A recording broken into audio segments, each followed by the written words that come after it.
Quando ouvimos a palavra geografia, muitos ainda pensam em mapas coloridos pendurados nas paredes da escola, em nomes de países, rios e capitais para decorar. Mas reduzir a geografia a isso é quase um crime, é ignorar a sua verdadeira essência. A geografia é muito mais do que uma disciplina escolar. Ela é uma força da natureza, uma linguagem da terra que o homem tenta decifrar e dominar.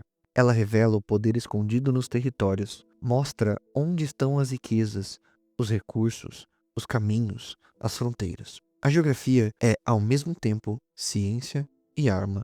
Ela explica as cidades e os desertos, os mares e as montanhas, mas também explica o poder, a conquista e a guerra. Não é à toa que o geógrafo francês Yves Lacoste escreveu em seu livro mais famoso: a geografia, isso serve em primeiro lugar para fazer a guerra.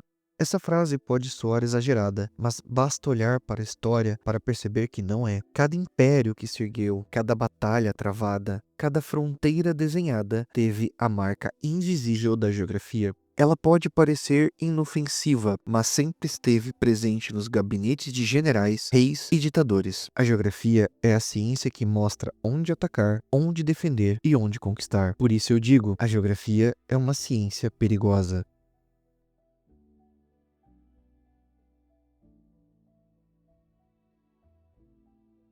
A geografia, em seus primórdios como ciência moderna, foi muito mais do que mapas e descrições de paisagem. Ela nasce no coração do século XIX, em uma Europa marcada por impérios coloniais, revoluções industriais e pela busca incessante por legitimar o domínio de uns povos sobre os outros. E foi nesse cenário que surgiu a corrente conhecida como geografia determinista. O determinismo partia de uma ideia aparentemente simples: o meio natural condiciona e determina a vida humana. Ou seja, não são as escolhas políticas, as deviações culturais ou as trajetórias históricas que moldam os povos, mas sim a natureza, o local em que se encontram, o clima, o relevo, os rios, a fertilidade do solo, a disponibilidade de minérios e recursos seriam os verdadeiros senhores da história. Se um povo era próspero, era porque sua geografia permitia. Se outro permanecia pobre e colonizado, era porque sua geografia o condenava.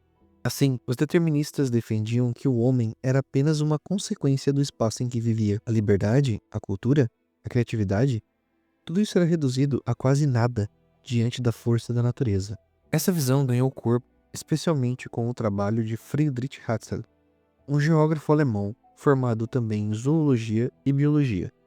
Não por acaso, sua mente foi moldada pelo darwinismo social, uma leitura distorcida das ideias de Darwin.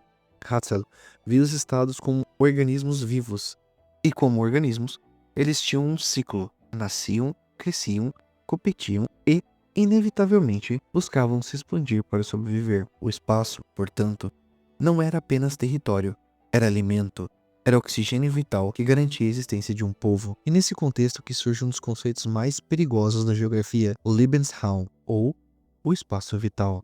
Para Hatzel, nenhum estado poderia permanecer estático. Se permanecesse limitado às suas fronteiras, estava condenado à decadência, assim como um animal precisa caçar para se alimentar. O Estado precisava conquistar para se manter vivo. O expansionismo não era escolha política, era uma imposição da própria natureza. E quem eram os predadores naturais? Os povos fortes, disciplinados, organizados.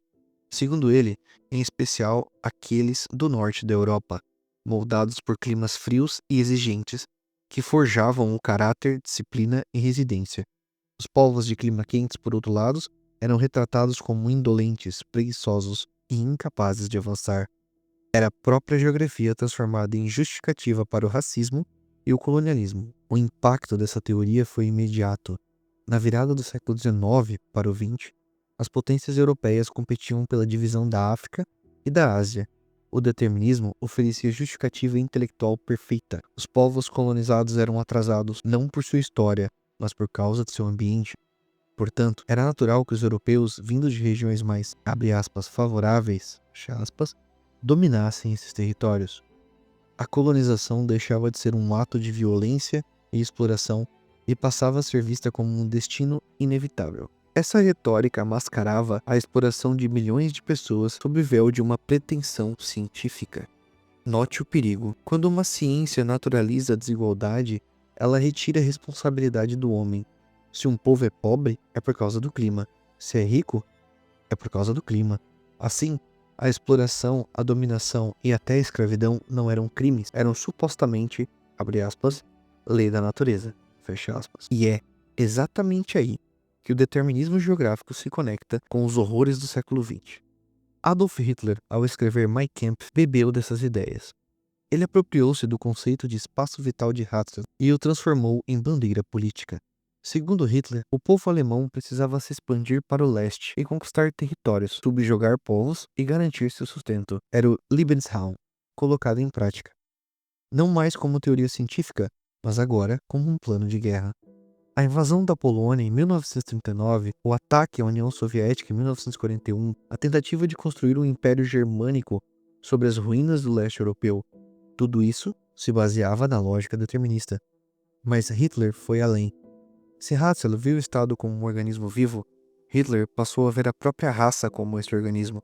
E se apenas os mais fortes sobrevivem, então, apenas a raça ariana merecia prosperar. Os demais, judeus, ciganos, eslavos, povos africanos, estavam condenados ao desaparecimento. Assim, a teoria geográfica, ao se misturar com o racismo, tornou-se uma ideologia de extermínio. Após a Segunda Guerra Mundial, o mundo acadêmico olhou horrorizado para o papel que a geografia havia desempenhado nesse processo. O determinismo geográfico foi severamente criticado.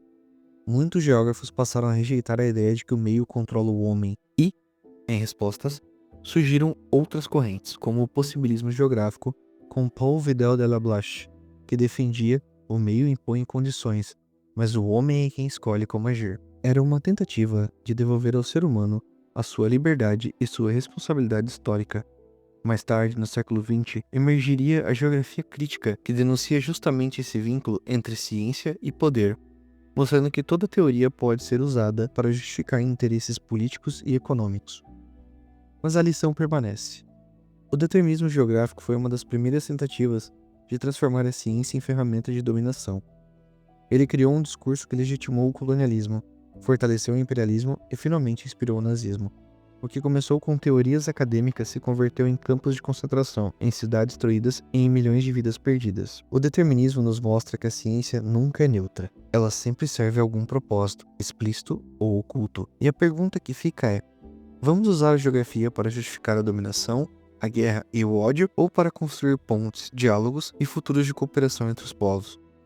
Porque no fim, não é a natureza que decide o nosso destino, somos nós. E a geografia, essa ciência que já foi arma, também pode ser libertação. E encerramos por aqui esse vídeo. Espero que tenham gostado. Se inscrevam no canal, deixem um comentário e compartilhem com seus colegas. E até a próxima.